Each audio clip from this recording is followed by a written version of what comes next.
ये देखिए एक और मंदिर के अवशेष हैं।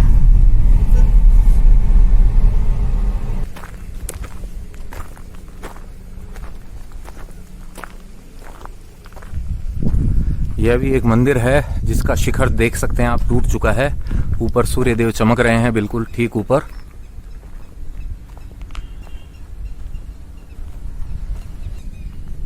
यह मंदिर प्रांगण है। ये देखिए साइड व्यू मंदिर का।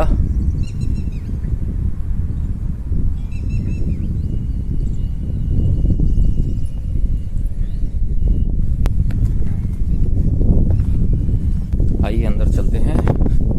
ये देखिए यह है मंदिर का आंतरिक हिस्सा और छत गायब है, देख सकते हैं आप। और यहां पर देखिए आप, यहां भी देखिए समदेश्वर मंदिर की तरह ही ब्रह्मा विष्णु महेश के स्वरूप में है प्रतिमा, आप देख सकते हैं। और वहां नीचे माता पार्वती और यहाँ पे प्राकृतिक शिवलिंग के रूप में भोले बाबा। यह मंदिर जो कहलाता है अदध जी का, यानी कि अद्भुत जी का मंदिर कहलाता है, उसका कारण है यह अद्भुत प्रतिमा। समदेश्वर मंदिर जो है इसी मंदिर से प्रेरणा लेके बनाया गया था, ऐसा कहा जाता है। और कहा जाता है कि इस मंदिर का जो निर्माण है वह 5वीं शताब्दी में किया गया था। तो चित्रांगद मौर्य थे, उन्हीं के समय में इस मंदिर का निर्माण किया गया था और शायद इसे तांत्रिक क्रियाओं के केंद्र के रूप में बनाया गया था। और हर प्रतिमा आपको खंडित ही नजर आएगी, कुछ न कुछ भाग तोड़ दिया गया है। अदध जी, अद्भुत जी के मंदिर से अब हम बढ़ते हैं बैटल फील्ड की तरफ, जहां पर अलाउद्दीन खिलजी ने आक्रमण किया था।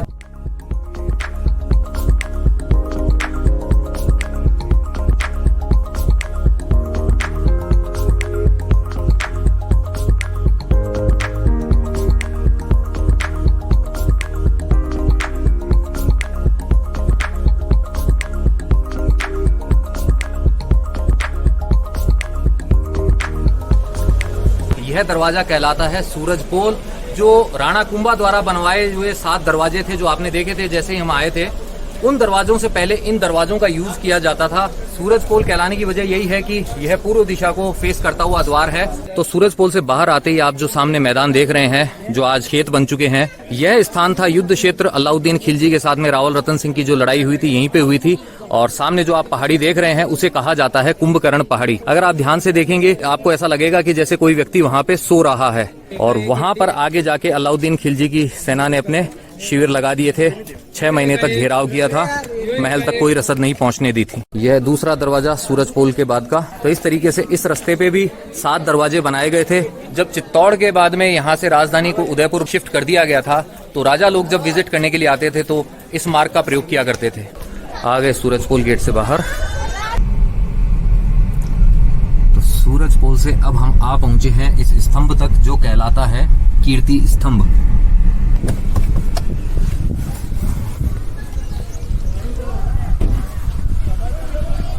ये देखिए, तो यह 75 फीट ऊंचा कीर्ति स्तंभ जो है, जिसके अंदर 72 सीढ़ियां है, इसका निर्माण करवाया था जीजाबाई जैन ने। तो इसके चारों तरफ जो है आदिनाथ जी की विशाल प्रतिमाएं हैं। वहां पे आप देख सकते हैं आदिनाथ जी की प्रतिमा है, तो यह आदिनाथ जी को समर्पित है।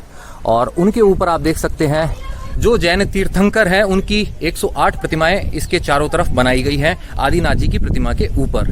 ये देखिए यहां से दिखाई दे रहा है विजय स्तंभ, वो विजय स्तंभ, और ये कीर्ति स्तंभ। विजय स्तंभ जो है वह 9 मंजिला है और कीर्ति स्तंभ जो है 7 मंजिला है। और अब हम बढ़ रहे हैं नीलकंठ महादेव मंदिर की तरफ। तो आप पहुंचे हैं नीलकंठ महादेव मंदिर पर और यहां से देखिए आप किले का नजारा। ये देखिए वहां कालिका माता मंदिर, और यह जो द्वार है नीलकंठ महादेव मंदिर का प्रवेश द्वार है। महाबली भीम के आराध्य देव, महाराणा कुंभा के आराध्य देव। यहाँ मंदिर में प्रविष्ट होते ही राइट हैंड साइड में लक्ष्मी जी की प्रतिमा है। ये देखिए सिंदूर से श्रृंगार किया हुआ, और यह महात्मा जी का स्थान है, धूनी रमाते हैं यहाँ पे। ये देखिए, और यहाँ नंदी भगत विराजमान है, और अंदर है भगवान नीलकंठ महादेव का भव्य शिवलिंग, देख सकते हैं आप। कितना विशाल शिवलिंग है और अद्भुत श्रृंगार किया हुआ है। अभी यह जो शिवलिंग है यह इसलिए खास है क्योंकि कहा जाता है कि जब पांडव 12 वर्ष के वनवास में और 1 साल के अज्ञातवास में घूम रहे थे तो जहां भी जाते थे महाबली भीम यह जो शिवलिंग है इसे अपने कंधे पर ही साथ में लेके जाते थे। इसकी जो प्रतिदिन पूजा अर्चना किया करते थे। तो अज्ञातवास के जब कुछ दिन यहाँ पे बिता लिए थे, उनका पूर्ण होने वाला था, जाते जाते भीम ने उस शिवलिंग को यहीं पर स्थापित कर दिया था।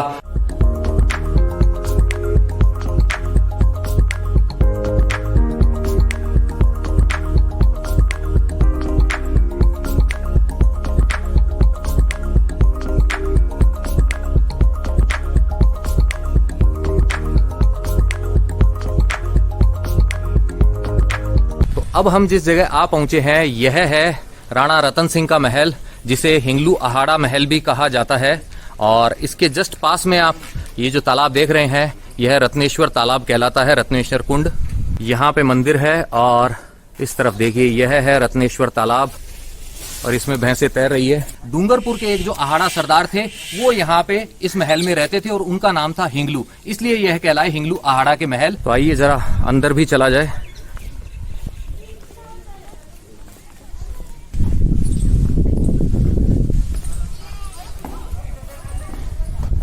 ये देखिए प्रविष्ट होते ही यहाँ पे राइट हैंड साइड में ये मंदिर है और आगे वहां पे है महल का प्रवेश द्वार।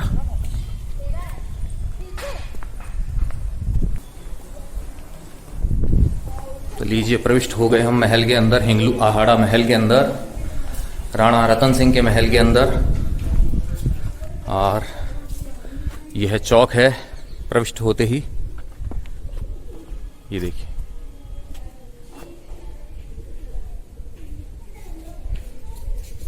यहाँ जो आप एरिया देख रहे हैं हिंगलू अहाड़ा महल के अंदर एक अंडरग्राउंड रास्ता है और बहुत गहरा गड्ढा है। उस खड्डे के अंदर रखा जाता था कैदियों को जिनको मृत्यु दंड दिया जाता था।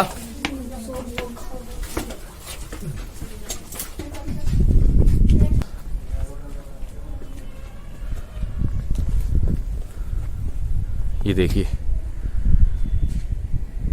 जीर्ण शीर्ण अवस्था के अंदर टूटे फूटे खंडर हो चुके हैं यह महल।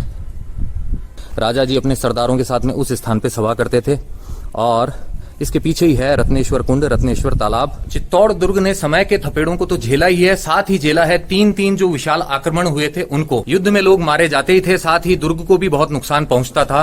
ये देखिए किस तरीके से निर्माण किया जाता था पहले।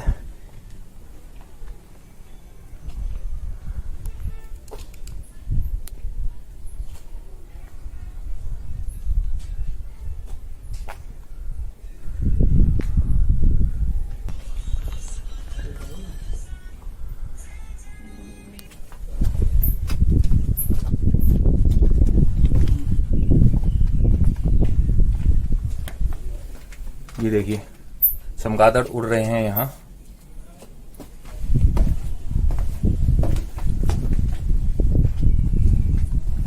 वहां से होते हुए मैं आ पहुंचा हूं इस तरीके से इस जगह, और यहां से आप देख सकते हैं रत्नेश्वर कुंड का शानदार नजारा।